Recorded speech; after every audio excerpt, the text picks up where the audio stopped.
Well, we have signed this memorandum of understanding with many nations, but it's a pride and pleasure that the first state to sign this memorandum of understanding in India is Gujarat, and Gujarat has always had the reputation of being an agile state, and I don't think it's a mistake that I landed in Gujarat, not in Karnataka, not in Tamil Nadu, not in Kerala, but in Gujarat, and the response has been fantastic.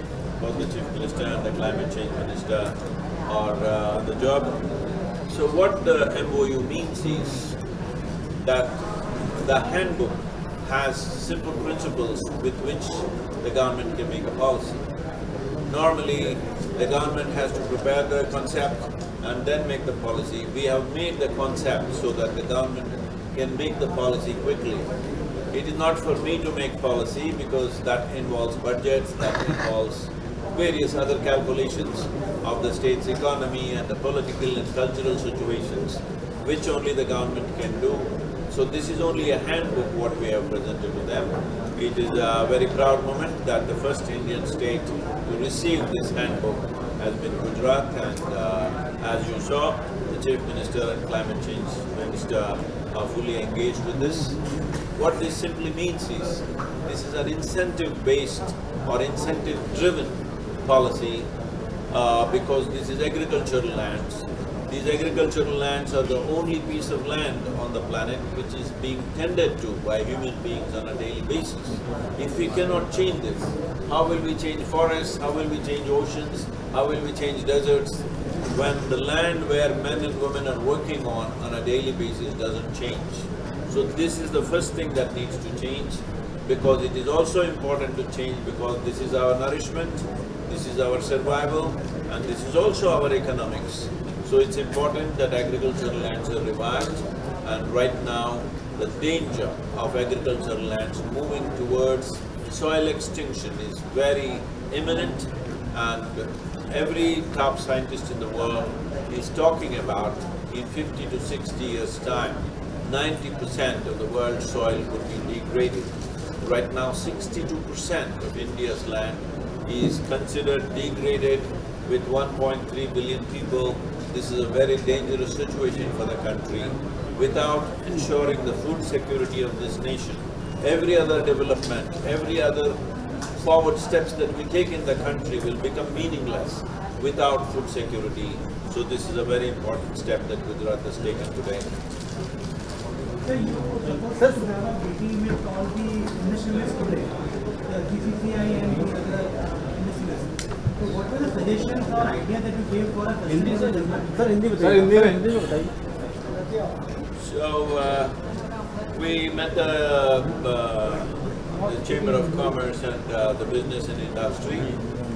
Right now, we are not asking them to do anything in particular except to raise the voice, because this is a time where the citizenry in the world speaks. For this to happen, the industry, business, media, all of you have a responsibility to make that happen. So that is all we are appealing for right now. But one thing that I'm appealing for with industry and business is to work out a carbon credit scheme for the farmers. Because in the world, they are talking about somewhere between $25 to $70 per acre of carbon credit if the organic content is increased in the soil. Our farmers in southern India, we have worked with over 130,000 farmers, that is 1.3 lakh farmers. But last 7 years, we've been trying so hard to get the carbon credit for them. It's almost impossible because the carbon credit scheme is essentially designed for industry, not suited for farmers. Farmers are not able to get it.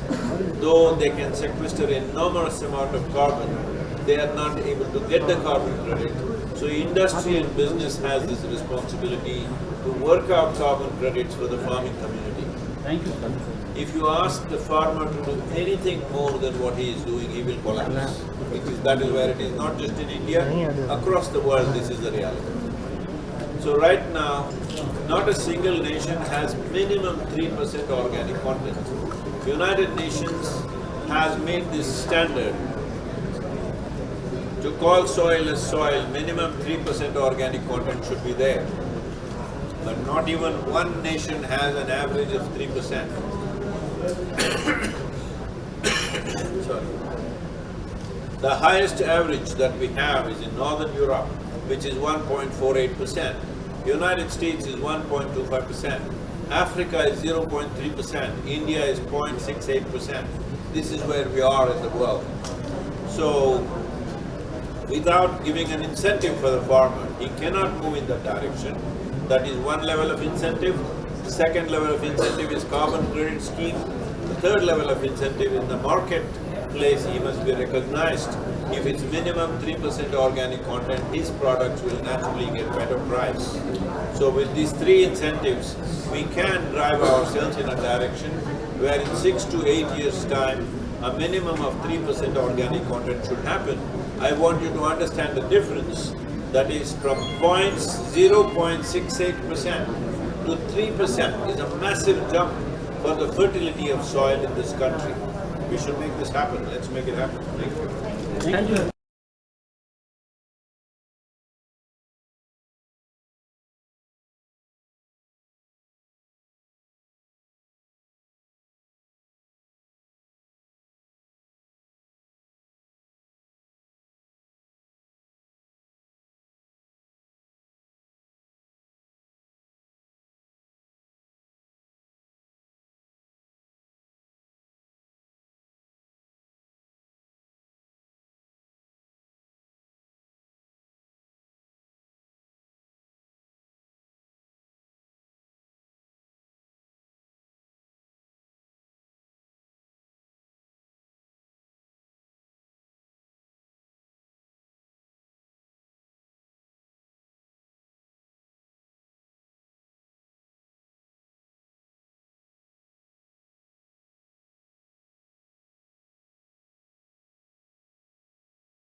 Gujarat will be the most fertile state to move forward before anybody else does it, and make sure the soil of Gujarat revives itself and future generations in the state and the rest of the country should prosper and live well.